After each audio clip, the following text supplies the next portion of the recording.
Kisah Salman Al-Farisi. Sebelum kita mulai, jika Anda tertarik dengan jenis konten ini, jangan lupa untuk mendukung kami dengan menyukai dan berlangganan saluran ini, agar Anda menerima segala sesuatu yang baru, karena dukungan Anda adalah motivasi untuk melanjutkannya. Ibnu Ishaq berkata, Asim bin Umar meriwayatkan kepadaku dari Mahmud bin Lubaid, dari Ibnu Abbas, ia berkata, Salman, orang Persia, berbicara kepadaku. Aku adalah seorang laki-laki dari penduduk Persia, dari penduduk Asbahan, dari sebuah desa bernama Ji, dan ayahku adalah penguasa di negerinya, dan dia sangat mencintaiku, dan dia tidak mencintai apapun dari hartanya dan anaknya, maka cintanya kepadaku terus berlanjut hingga dia mengurungku di dalam rumah seperti seorang budak wanita. Dan aku berusaha keras dalam agama Yahudi hingga aku menjadi kapas api yang dinyalakan olehnya. Dan aku tidak membiarkan api tersebut padam selama 1 jam, maka aku tidak mengetahui sesuatu pun dari manusia kecuali apa yang ada padaku hingga ayahku mendirikan bangunan untuknya, dan dia memiliki sebuah tanah yang memiliki pekerjaan, maka dia memanggilku dan berkata, Wahai anakku, apa yang kau lihat dari bangunanku telah mengalihkan perhatianku dari tanah milikku ini, dan aku harus mendatanginya dan memerintahkan mereka untuk melakukan ini dan itu, dan janganlah engkau berpegang padaku, karena jika engkau berpegang padaku, maka itu akan mengalihkan perhatianku dari segala sesuatu. Jadi aku pergi ke tanah miliknya, dan aku melewati sebuah gereja orang-orang Kristen, dan aku mendengar suara mereka, dan aku berkata, apa ini? Mereka berkata, orang-orang Kristen. Beliau bersabda, ikutlah bersamaku. Ia berkata, aku pernah bersamanya, dan ia adalah seorang yang buruk, ia memerintahkan sedekah dan mendorong mereka untuk memberikannya. Tetapi ketika mereka mengumpulkannya, ia malah menimbunnya dan tidak memberikannya kepada fakir miskin, dan aku sangat membencinya karena apa yang kulihat dari keadaannya. Mereka berkata, apa tandanya? Aku berkata, aku akan menunjukkan kepada kalian hartanya. Aku mengeluarkan 7 keranjang yang penuh dengan emas dan kertas, dan ketika mereka melihatnya, mereka berkata, demi Allah, ia tidak akan pernah dikuburkan. Maka mereka menyalibnya, melemparinya dengan batu, dan membawa seorang laki-laki sebagai penggantinya. Demi Allah, Ibnu Abbas, aku tidak pernah melihat seorang laki-laki yang tidak melakukan sholat 5 waktu, tetapi aku mengira dia lebih baik darinya, lebih rajin, lebih zuhud, dan lebih santun siang dan malam.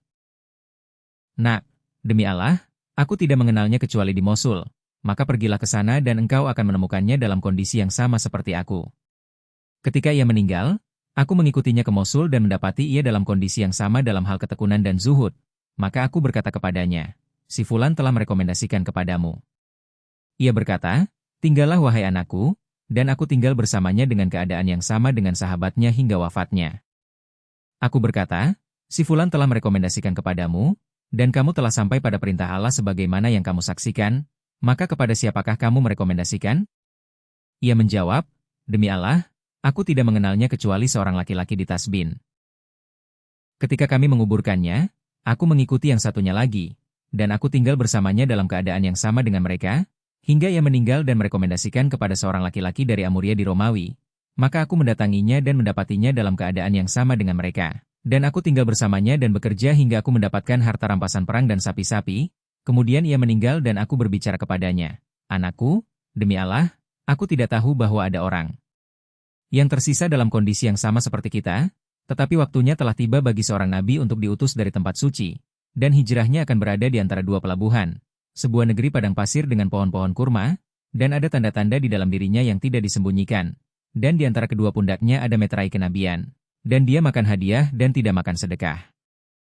Ketika kami melihatnya, aku tetap tinggal hingga beberapa pedagang Arab dari Kal melewatiku, dan aku berkata kepada mereka, maka aku memberikan harta rampasan perang dan sapiku kepada mereka, dan mereka membawaku hingga mereka membawaku ke Wadi Al-Qura, di mana mereka menjualku sebagai budak kepada seorang Yahudi di Wadi Al-Qura. Demi Allah, aku melihat pohon-pohon kurma, dan aku berharap bahwa itu adalah negeri yang digambarkan oleh temanku kepadaku. Dan aku tidak tinggal di sana sampai seorang pria dari Bani Quraiza datang dan membeliku, dan ia membawaku keluar hingga kami tiba di Madinah. Allah mengutus Rasulnya ke Makkah, dan tidak ada satupun dari urusannya yang disebutkan kepadaku, meskipun aku seorang budak, hingga ia tiba di Kuba, dan aku sedang bekerja untuk temanku di kebun kurma miliknya. Demi Allah, aku sedang berada di dalamnya, ketika seorang sepupunya datang dan berkata, wahai Fulan, Allah berperang melawan Bani Kila, dan demi Allah, mereka sekarang berkumpul untuk seorang pria yang datang dari Makkah, yang mengaku bahwa ia adalah seorang nabi. Demi Allah, ketika aku mendengarnya, aku sangat terguncang hingga aku pikir aku akan menimpa pasanganku. dan aku turun untuk berkata, "Berita apa ini?" Tuanku mengangkat tangannya dan memukulku dengan keras, dan berkata, "Malik, kembalilah ke pekerjaanmu." Aku menjawab, "Tidak ada, aku hanya mendengar sesuatu dan aku ingin mengetahuinya." Ketika malam tiba dan aku memiliki makanan, aku mengambilnya dan pergi menemui Rasulullah, semoga Allah memberkatinya dan memberinya kedamaian ketika beliau berada di Ka'bah, dan berkata kepadanya, "Aku mendengar bahwa engkau adalah seorang yang saleh dan engkau memiliki sahabat-sahabat yang bersamamu.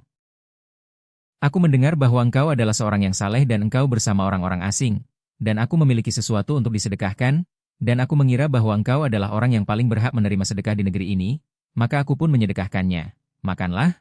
Dan aku berkata dalam hati, "Ini adalah salah satu dari mereka." Kemudian aku kembali dan Rasulullah alaihi wasallam telah pindah ke Madinah, maka aku mengumpulkan sesuatu dan membawanya kepada beliau, lalu aku berkata, "Ini adalah hadiah." Beliau makan dan para sahabat pun makan, maka aku berkata, "Ini adalah 2 buah cincin." Kemudian aku mendatanginya ketika beliau sedang menghadiri pemakaman dan aku membawa 2 buah syal, sedangkan beliau bersama para sahabat, maka aku menoleh untuk melihat cincin itu. "Berbaliklah, Salman, seperti ini." Aku berbalik dan duduk di antara kedua tangannya, dan dia ingin para sahabatnya mendengar apa yang telah aku katakan kepadanya, maka aku katakan kepadanya, "Wahai Ibnu Abbas, seperti yang telah aku katakan kepadamu." Ketika aku selesai, dia berkata, "Tulislah, Salman." Para sahabat Rasulullah alaihi wasallam membantuku dengan 30 wadiah, yakni, fasil kecil, 20 wadiah, dan 10 wadiah. Lalu Rasulullah alaihi wasallam bersabda kepadaku, "Gali dan jika telah selesai, maka berilah izin kepadaku agar aku menjadi orang yang menuangkannya ke dalam tanganku." Maka aku pun menggalinya dan para sahabat membantuku. Aku menggalinya di tempat yang akan diletakkan sampai kami menyelesaikannya, dan dia keluar bersamaku, dan kami membawanya kepadanya dan dia meletakkannya di tangannya dan meratakannya. Dan demi Zat yang mengutusnya, tidak ada seorang pun dari mereka yang mati.